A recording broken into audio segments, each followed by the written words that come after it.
औज़ुबिल्लाहिमिनश्शैतानिर्रजीम बिस्मिल्लाहिर्रहमानिर्रहीम। My voice channel के मोअज़्ज़िज़ नाज़रीन अस्सलाम वालेकुम। नाज़रीन 1879 में यानी आज से करीब 150 साल पहले पिरामिड्स के बराबर से एक शख्स गुजर रहा था कि अचानक इसके सामने गिदड़ आ गया। इस आदमी को इस बात का बिल्कुल भी इल्म नहीं था कि अगले ही लम्हे वो पिरामिड्स की कौन सी खास चीज़ देखने जा रहा है। आदमी ने गीदड़ की तरफ पत्थर फेंका तो वह गिदड़ पिरामिड्स में बने हुए एक छोटे से सुराख में घुस गया।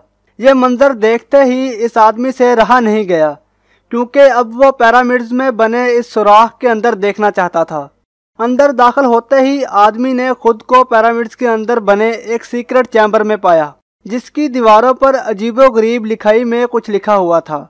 नाज़रीन, यही वो पॉइंट था जिसने रिसर्चर्स और आर्कियोलॉजिस्ट को झंझोड़ कर रख दिया।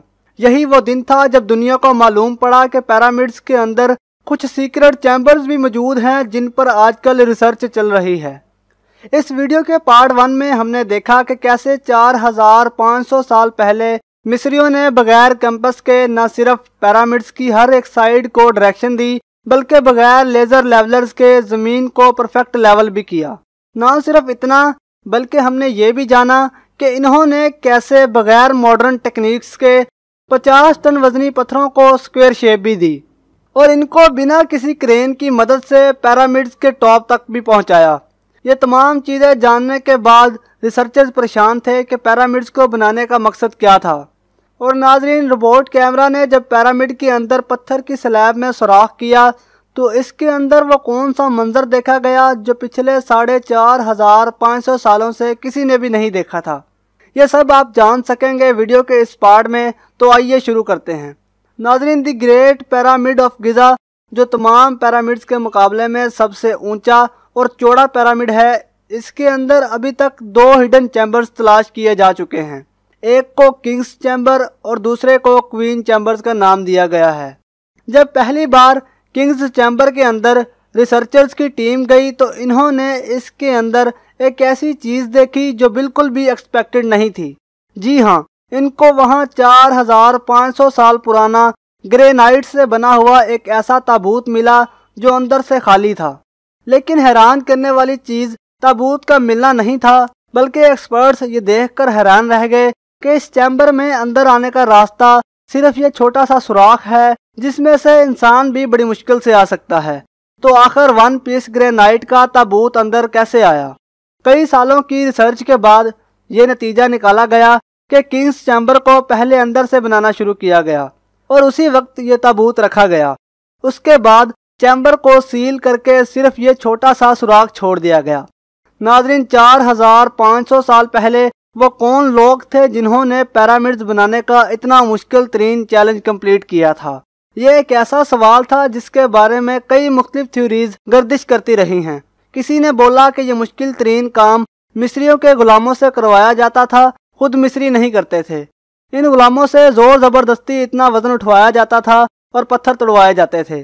और कभी ये बात सुनने को मिलती है कि हज़ारों साल पहले ज़मीन पर एलियंस आए थे जो ये पिरामिड्स बनाकर वापस चले गए। लेकिन एक्सपर्ट्स ने कई सालों की मेहनत के बाद कुछ ऐसा एविडेंस तलाश किया जिसने ये तमाम थ्योरीज रद्द कर दी हैं। एक्सपर्ट्स ने जब वहाँ मरने वाले वर्कर्स की हड्डियों का मुआयना किया तो इनको एक ख़ास चीज़ नज़र आई। कुछ मजदूरों की हड्डियों पर जोड़ लगे थे और कुछ की सर्जरी भी हो चुकी थी। रिसर्चर्स का मानना है कि जिन लोगों ने पिरामिड्स बनाए थे वो किसी भी सूरत में गुलाम नहीं हो सकते थे, क्योंकि कंस्ट्रक्शन के दौरान इनकी मेडिकल ट्रीटमेंट भी होती रही है और पुराने दौर में गुलामों पर इतनी अटेंशन नहीं दी जाती थी, क्योंकि ये एविडेंस भी सामने आ चुका था कि पिरामिड्स को ना ही एलियंस ने बनाया है और ना ही गुलामों ने। तो अब ये जानना बाकी रह गया था कि आखिर कितने मजदूरों ने मिलकर ये आलीशान पिरामिड्स बनाए होंगे, क्योंकि आज के मॉडर्न दौर में कंस्ट्रक्शन प्रोजेक्ट्स में इंसानों से ज़्यादा मशीन का इस्तेमाल किया जाता है। इसी वजह से अक्सर प्रोजेक्ट्स 4 से 5 सालों में मुकम्मल हो जाते हैं। लेकिन हज़ारों साल पहले ना ही इनके पास कोई मशीन थी और ना ही मॉडर्न टूल्स। तो जाहिर है इस वक्त पिरामिड्स बनाने के दौरान एक ही वक्त में काफ़ी मजदूर लगे होंगे, लेकिन आखिर कितने? हिस्ट्री से ये बात मालूम हुई कि पिरामिड्स को बनाने में कम अज़ कम एक ही वक्त में 1 लाख मजदूरों की मदद ली गई और ये मजदूर पूरे मुल्क से इकट्ठे किए गए थे। پیرامڈز کی الجھی ہوئی گتھیاں اب سمجھ آنا شروع ہو چکی تھیں۔ ایکسپرٹس اور آرکیالوجسٹ اب ایک ایسے موڑ پر کھڑے تھے جہاں انہوں نے پیرامڈز کی کنسٹرکشن کے کئی پوشیدہ رازوں کو فاش کر دیا، لیکن کئی راز ابھی بھی پوشیدہ تھے جو بار بار ریسرچرز کو تنگ کر رہے تھے۔ ان میں سے ایک راز تھا پیرامڈز بنانے کا مقصد۔ جی ہاں، 60 لاکھ ٹن سے بھی زیادہ وزنی 23 لاکھ پتھروں سے بنا صرف ایک پیرامڈ اور ان کے اندر بنے سیکرٹ چیمبرز کا آخر کوئی تو مقصد ہوگا۔ ریسرچرز کا ماننا تھا کہ صرف ممیز کو دفنانے کے لیے اتنا کام نہیں کیا جا سکتا، بلکہ ان پیرامڈز کا کوئی اور خاص مقصد بھی ضرور ہوگا۔ اس مقصد کو جاننے کے لیے دنیا بھر سے مختلف اداروں سے مدد حاصل کی گئی اور یہ رزلٹ نکالا گیا کہ پیرامڈز کا مقصد تھا انسانوں کو خدا بنانا۔ مصریوں کا ماننا تھا کہ جب انسان مر جاتا ہے تو وہ اوپر آسمان میں جا کر ایک ستارہ بن جاتا ہے اور مرنے کے بعد بھی وہ پیچھے رہ گئے اپنے ساتھیوں، اپنی فیملی اور اپنی دھرتی کے کام آتا ہے، اس لیے اس کو ان پیرامڈز میں دفنایا جائے گا۔ جو پیرامڈز کی دیوار پر لکھی ان مذہبی لینگویجز کی مدد سے اپنا مقصد حاصل کر سکے گا، اور یہی شاید ان کا یقین تھا۔ لیکن اس کا اصل مقصد یہی ہے یا کوئی اور، اس کا ابھی تک کوئی ایویڈنس نہیں مل سکا۔ ناظرین، مصری انجینئرنگ کی ہسٹری کے ان شاہکار اسٹرکچرز کے ڈیزائن نے ایک بار پھر سے ایکسپرٹس کو مصیبت میں ڈال دیا۔ یہ معاملہ شروع ہوا تھا گزا پیرامڈز کے ایک ایریل فوٹوگراف سے، جس میں دیکھا گیا کہ ان تینوں پیرامڈز کا اسٹرکچر ایک دوسرے سے الائنڈ نہیں ہے۔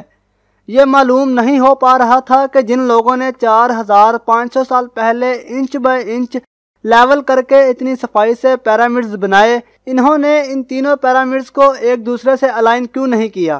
کیوں ان تینوں کی پوزیشنز آپس میں کسی بھی صورت میں میچ نہیں ہو رہی؟ پہلے تو یہ ایک کوانسیڈنس سمجھا گیا، لیکن صرف تب تک جب تک رابرٹ بوال نے یہ کوڈ کریک نہیں کیا۔ رابرٹ بوال کا ماننا تھا کہ سب ایک کوانسیڈنس نہیں، بلکہ ان کی پوزیشن ایک سوچی سمجھی پلان کی وجہ سے رکھی گئی تھی۔ چونکہ اس دور میں مصری لوگ ستاروں کو بہت مانتے تھے، اس وجہ سے انہوں نے اورینز بیلٹ کے 3 ستاروں کی پوزیشن کے حساب سے یہ پیرامڈز بنائے۔ اگر غور کیا جائے تو ان تینوں ستاروں میں سے 2 ستارے برائٹ ہیں اور ایک ستارہ ٹن ہے جو ان دونوں سے ہٹا ہوا بھی ہے۔ ستاروں کا یہی ایگزیکٹ پیٹرن گزا کے پیرامڈ میں بھی استعمال کیا گیا۔ 1980 میں پیرامڈز پر ایک خاص قسم کی ایکس ریز پھینکی گئیں، جس سے معلوم پڑا کہ کنگ اور کوئنز چیمبر کے علاوہ پیرامڈز کے ٹاپ پر ایک اور سیکرٹ چیمبر بھی موجود ہے۔ ڈاکٹر زاہی ہیوس کا ماننا تھا کہ شاید یہی وہ سیکرٹ چیمبر ہے جس کے اندر پیرامڈز کے کئی راز پوشیدہ ہیں۔ اس سیکرٹ چیمبر تک پہنچنے کے لیے 500 سال کا ٹائم میں ایک روبوٹ کیمرہ تیار کروایا گیا، جس کو 1993 میں اس چھوٹی سرنگ میں بھیجا گیا۔ ٹھیک 200 فٹ کے بعد روبوٹ کیمرہ رک گیا، کیونکہ اب اس کے سامنے پتھر کا ایک سلیب تھا جس پر 2 کاپر ہینڈلز بھی لگے ہوئے تھے، لیکن ایکسپرٹس کو ہر قیمت پر سلیب کے اس پار کا منظر دیکھنا تھا جو پچھلے 4500 سالوں سے کسی نے بھی نہیں دیکھا تھا۔ اس کے لیے مزید 8 سالوں کی محنت کے بعد ایک ایسا روبوٹ تیار کیا گیا جس کے آگے ڈرل مشین بھی لگی تھی۔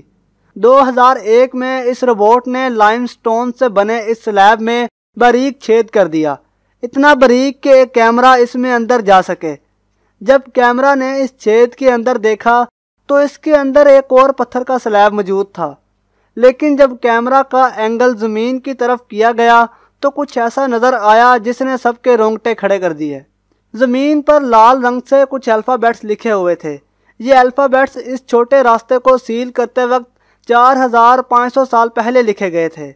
نہ ہی ایکسپرٹس کو یہ لکھائی سمجھ آئی اور نہ ہی اس کا مقصد سمجھ آیا، لیکن ڈاکٹر زاہی ہیوس کا ماننا ہے کہ اس دوسرے سلیب کے اس پار ضرور ایک ایسا سیکرٹ چیمبر موجود ہے جو پچھلے 4500 سالوں سے کسی نے نہیں دیکھا۔ ہو سکتا ہے کہ آنے والے چند سالوں میں کوئی دوسرا ایڈوانس روبوٹک کیمرہ بنایا جائے جو اس کا راز فاش کر سکے۔ تو ناظرین، یہ تھی ہماری آج کی ویڈیو۔ امید کرتا ہوں کہ آپ کے لیے کافی انٹرسٹنگ رہی ہوگی، لہٰذا لائک، شیئر اور کمنٹس کے ذریعے سے ہماری حوصلہ افزائی کرتے رہیے اور اپنے گرد و نواح کا خاص خیال رکھیے۔ ملتے ہیں اگلی ویڈیو میں، تب تک کے لیے اللہ حافظ۔